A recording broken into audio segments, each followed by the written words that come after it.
924 above sea level naman ang aking inakyat at isa ito sa pinakamataas na bundok dito sa Kyoto.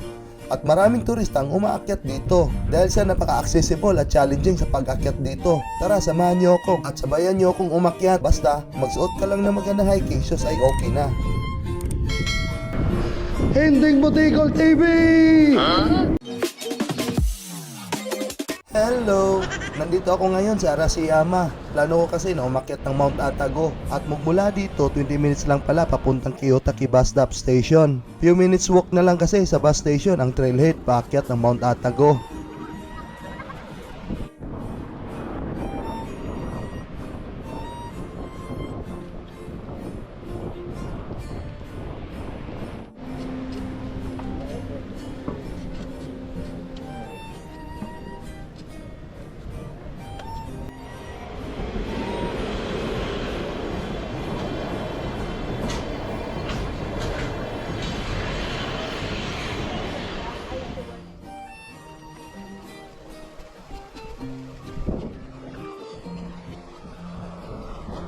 Hello!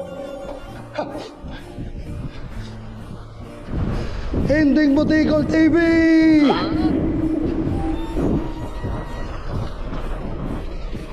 Ayan na, maliwanag na!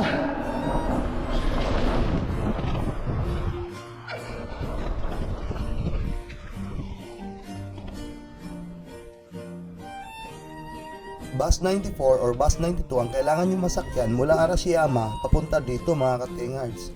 After few minutes, nakita ko nga itong bridge dito sa Kiyotaki Village. At sa hindi kalayuan, nakita ko nga itong Torii Gate. Ito na ang trailhead paakyat ng Mount Atago. So, ito 1:40. So, may 40 akong ganitong lalagpasan. Dapat lagpasan. Nasa 4 kilometers ang distance hanggang sa pinakasamit. Well signposted naman pala at napakadali lang sundan mga katingards. At ayon sa nabasa ko, bali 3 to 5 hours daw balikan, pero magdidepende din yan sa fitness level ng isang tao. Jiwa.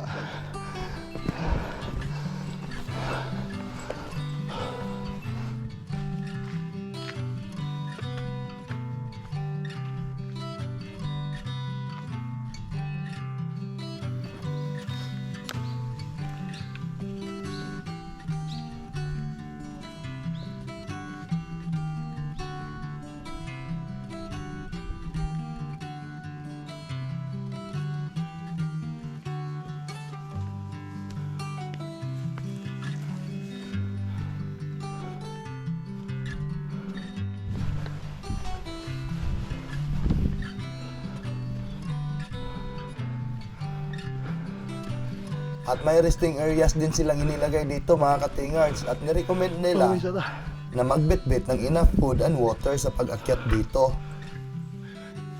At open din ito all year round, pero may difficulties kung aakyat ka during winter. Pwera na lang kung mayroon kang proper equipment mga katingards.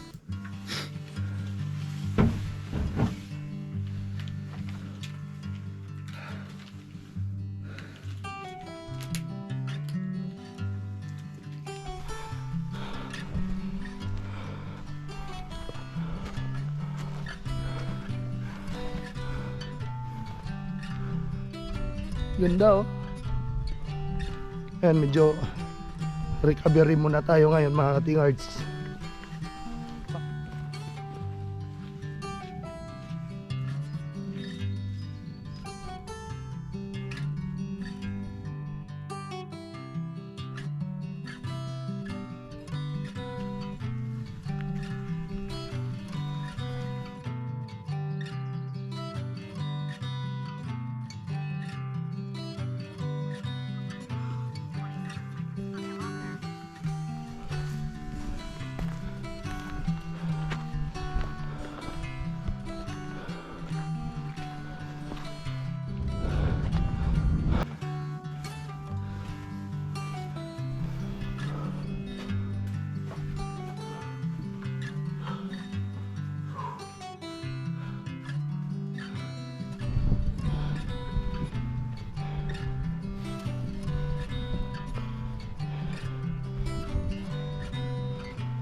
40. Over 40. So nandito na tayo mga ka-T-Arts.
So ito na yung pinakasamit niya mga ka-Tingers, no?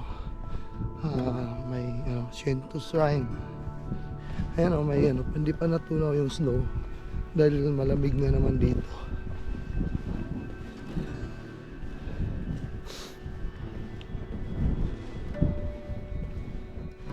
So narating ko yung pinakasamit niya 13:30. So 1:30 in the afternoon, no? Nag-start akong umakyat mga 11:30. Ayan. Bababa na tayo mga ka-Tingers.